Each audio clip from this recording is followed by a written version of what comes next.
L'histoire commence avec la mort du roi d'un pays pour des raisons inconnues. Lorsqu'il se réveille, il se rend compte qu'il s'est réincarné dans un nouveau monde en tant que bébé.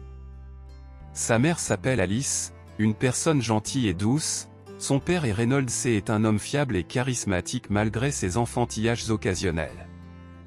Il décide de l'appeler Arthur. Bien qu'il soit né dans une famille aimante, il trouve sa nouvelle vie de bébé très difficile. Arthur se rend compte que ce nouveau monde se déroule dans une période beaucoup plus ancienne. Il a encore des souvenirs de sa vie passée, donc malgré son jeune âge il a toujours les facultés mentales d'un adulte. Il se rend vite compte qu'il doit tout apprendre sur son nouveau monde puisque la connaissance est le pouvoir. Lors d'un des périodes d'enfantillage occasionnel de son père, il finit par se blesser quand son père a commencé à le jeter et à le retourner.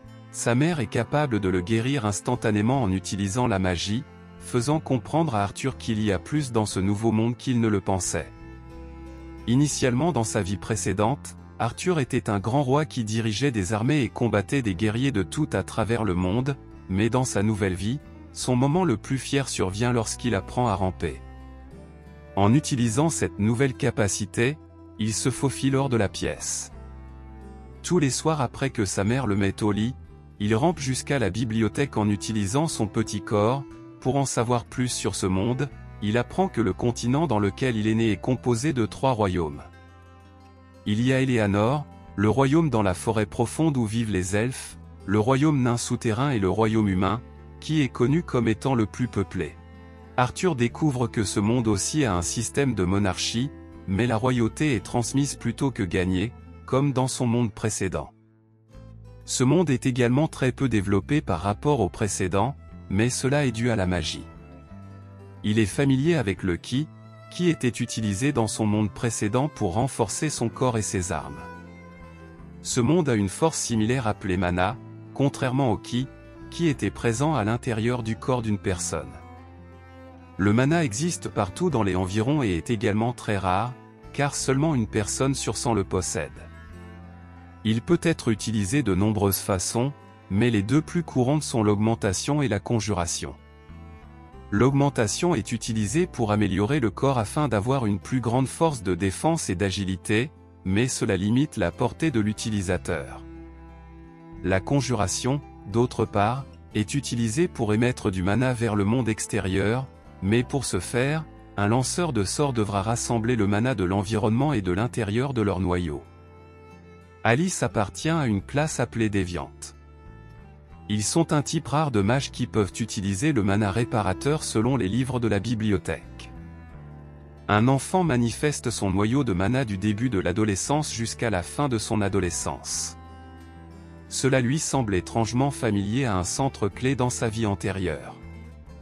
Ils apprenaient aux enfants à former leur centre clé en méditant et rassemblant les fragments dispersés autour de leur corps. Arthur se rend compte qu'il peut faire la même chose pour former son monocorps, mais avant de pouvoir commencer, il est retrouvé par sa mère qui le cherche depuis qu'il s'est enfui. Cela fait plus d'1 an qu'il est né dans ce nouveau monde, il a commencé à marcher et ses parents l'adorent, surtout sa mère qui a commencé à consigner leur quotidien dans un journal. Ré a même commencé à lui donner des cours d'épée privés, mais il est rapidement arrêté par Alice. Sa mère a remarqué la fascination d'Arthur pour la guilde des marchands, alors elle l'emmène là-bas tous les jours pour regarder les aventuriers faire de la magie, Ré étant son père. Elle est sûre que son fils aura intérêt à devenir lui-même un aventurier, elle ne peut s'empêcher de s'inquiéter, mais elle espère que son fils soit meilleur que tout autre adolescent enthousiaste qu'il devienne un aventurier célèbre.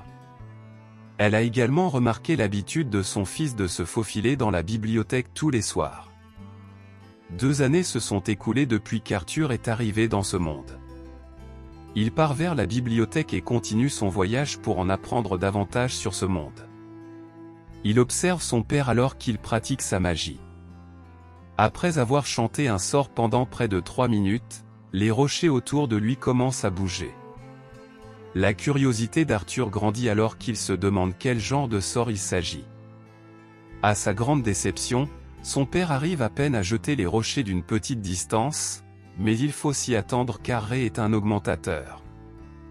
Ils n'utilisent pas de mouvements flashy mais à la place, ils utilisent leur magie pour améliorer leur force physique. Après avoir vu son père s'entraîner, Arthur essaie de retourner à la bibliothèque malgré son esprit d'adulte.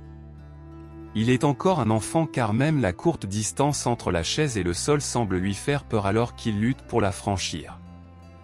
Il essaie de se coucher en utilisant son petit corps. Soudainement, Alice le voit et pense qu'il est fatigué.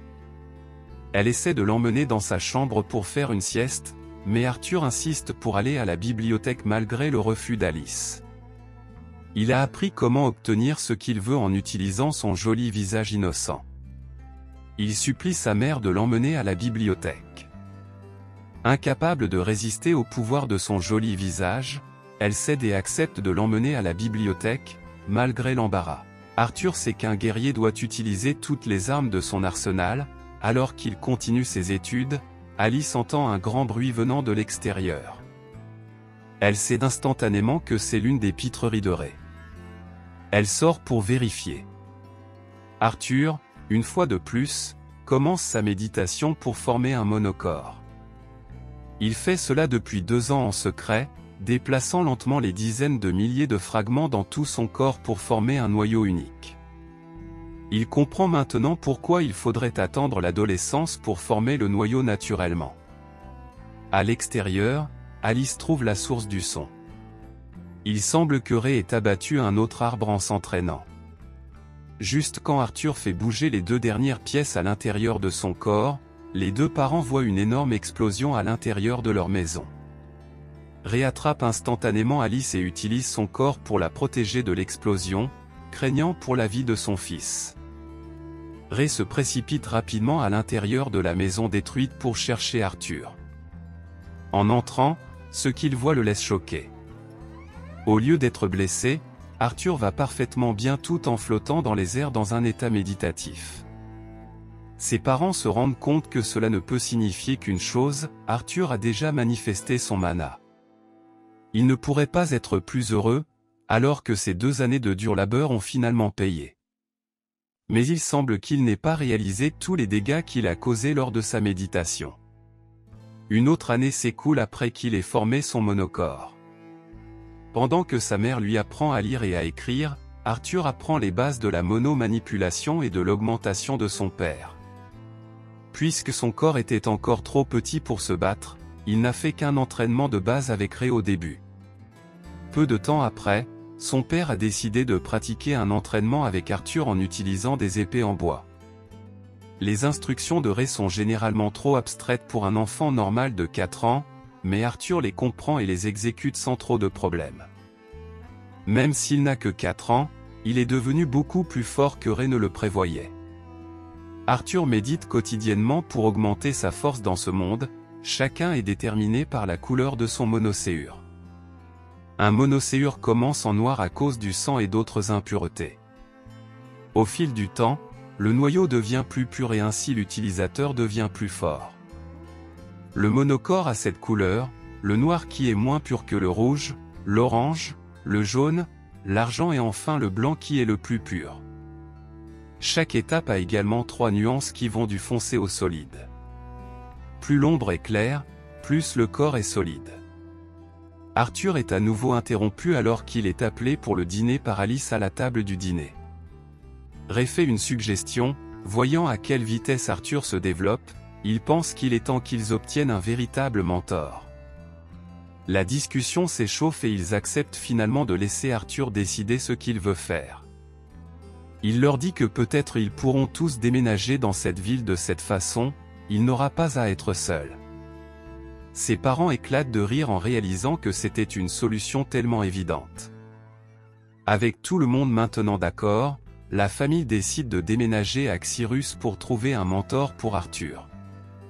Allison et Ray commencent rapidement à préparer leur voyage de 3 semaines vers Xyrus et fait appel à leurs vieux amis d'un groupe d'aventuriers appelé les Cornes Jumelles. Avec un baiser de bonne nuit de sa mère, lui souhaitant une bonne nuit, leur voyage commence le matin. Les Cornes Jumelles sont dans leur ville depuis un moment. Ce sont aussi eux qui ont aidé à reconstruire la maison après que Arthur l'ait accidentellement détruite. La fête se compose de 2 conjurateurs et 3 augmentateurs.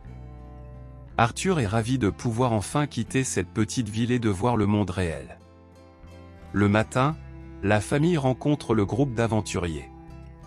Ils font tous des présentations avec Arthur alors qu'ils le prennent chacun dans leurs bras et le lancent autour.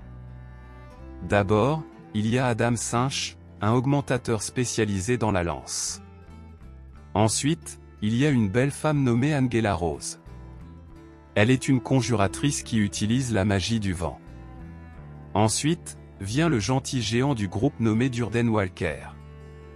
Il est aussi un prestidigitateur spécialisé dans la magie de terre. Il pose doucement Arthur, le trouvant comme un grand chien doux.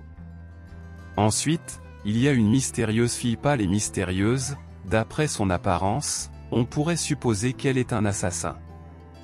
Elle est Jasmine Flamsworth, une augmentatrice qui utilise 2 poignards. Elle n'est pas bavarde et reste seule. Enfin, il y a Helen Char, une elfe qui utilise le tir à l'arc magique. Elle est probablement la plus gentille et la plus sage du groupe. Maintenant qu'ils ont fait connaissance, ils commencent à charger leurs chariots en vue de partir pour leur voyage. 2 chariots tirés par des lézards géants, leur voyage vers Cyrus a enfin commencé. Au cours de leur voyage, ils rencontrent des monstres, dont le groupe s'occupe facilement. Le long voyage semble vraiment épuiser lentement Arthur. Pendant la nuit au feu de camp, Hélène essaie de faire la conversation avec lui pour lui remonter le moral. Elle demande s'il a vraiment eu un éveil il y a seulement 1 an. Adam, qui s'ennuie également, écoute leur conversation depuis que Ray se vante de son fils tout au long du voyage. Il décide de voir par lui-même à quel point Arthur est fort après avoir obtenu l'approbation de Ray. Adam attrape Arthur et va avoir une séance d'entraînement avec lui avec tout le monde qui regarde.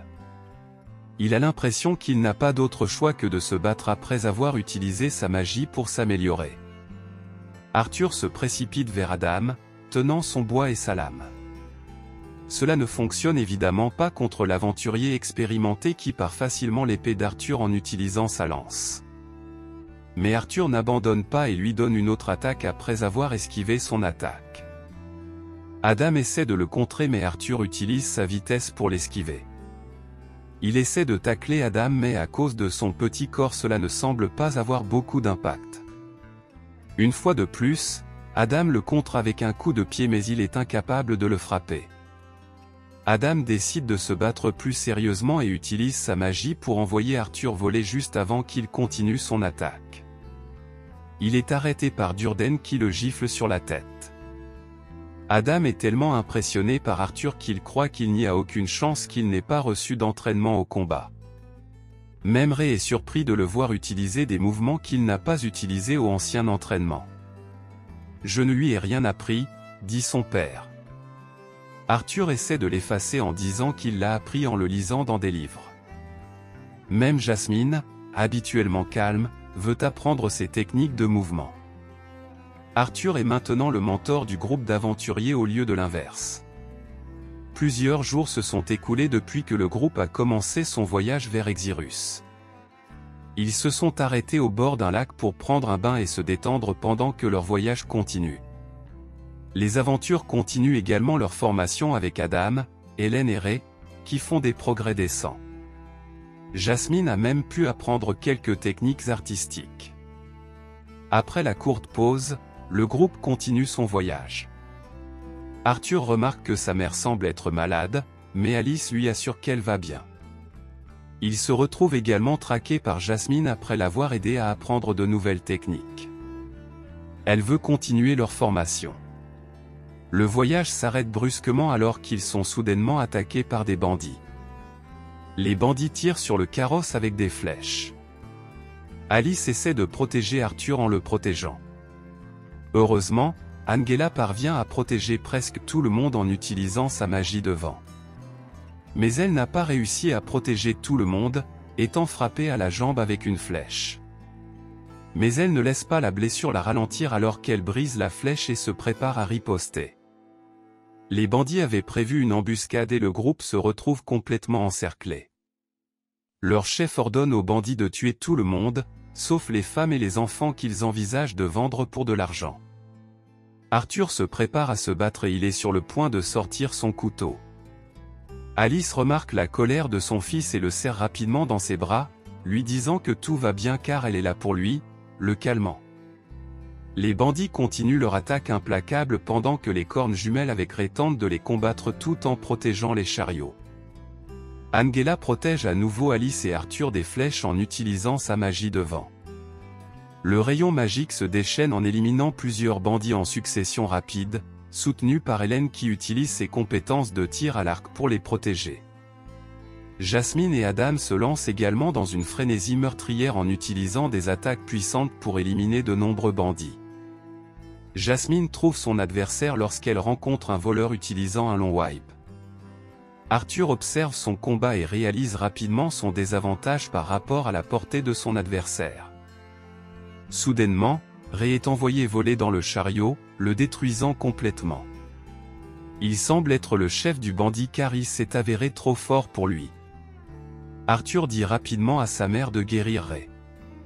Arthur se rend compte qu'il y a quelque chose qui ne va pas avec elle. Alors qu'elle lui dit qu'elle ne peut pas, il se demande pourquoi elle ne le guérit pas, mais elle utilise une partie de sa magie pour utiliser un sort de guérison mineure sur lui. Ray dit à Arthur que dès que le sort est terminé, il devrait s'enfuir avec Alice. Il refuse de courir en disant à Ray qu'il peut se battre avec lui, mais il lui tapote la tête et lui dit de protéger sa mère et leur bébé, révélant qu'Alice est enceinte. Le couple allait surprendre Arthur avec la nouvelle quand ils arriveraient à Exirus. Avec cette révélation, il accepte de s'enfuir avec Alice en promettant qu'il la protégera. Ray dit à Arthur de se préparer et l'informe que les bandits ont 4 mages à leur côté. Voyant la capacité de guérison d'Alice, le chef ordonne à ses hommes de ne pas laisser s'enfuir. Dès que la guérison est terminée, Arthur saisit rapidement la main d'Alice et tente de s'enfuir. Les bandits tournent leur attention vers le duo pour les arrêter. Adam leur dit de s'échapper pendant qu'il les retient. L'un des bandits utilise son arc pour essayer de leur tirer dessus. Arthur détecte rapidement le danger et se retourne pour l'arrêter. Il utilise son épée en bois pour arrêter la flèche, bien que l'épée ne parvienne pas à arrêter la flèche. Son épée se brise, mais il parvient à changer la direction de la flèche vers le sol afin que personne ne soit blessé. Le bandit est choqué par Arthur. Il suffit d'une insouciance momentanée pour qu'Hélène tire sur le bandit avec sa propre flèche, le tuant. Alors que les deux continuent d'essayer de s'échapper, Arthur se rend compte que quelque chose ne va pas. Ray lui a dit que les bandits ont 4 mages mais quand il les compte, il n'en voit que 3.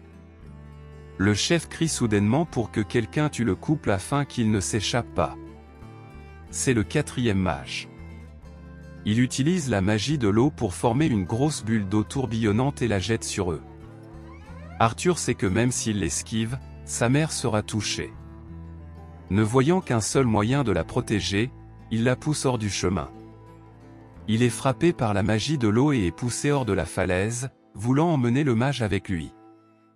Il jette son couteau sur le mage, avec une ficelle attachée. Le mage essaie de s'accrocher au bord de la falaise mais celle-ci s'interrompt, faisant chuter les 2 hommes alors qu'ils tombent. Durden essaie d'utiliser sa magie terrestre pour les sauver, il fait une main géante en utilisant la magie et essaie de les attraper, mais c'est trop tard et Arthur tombe.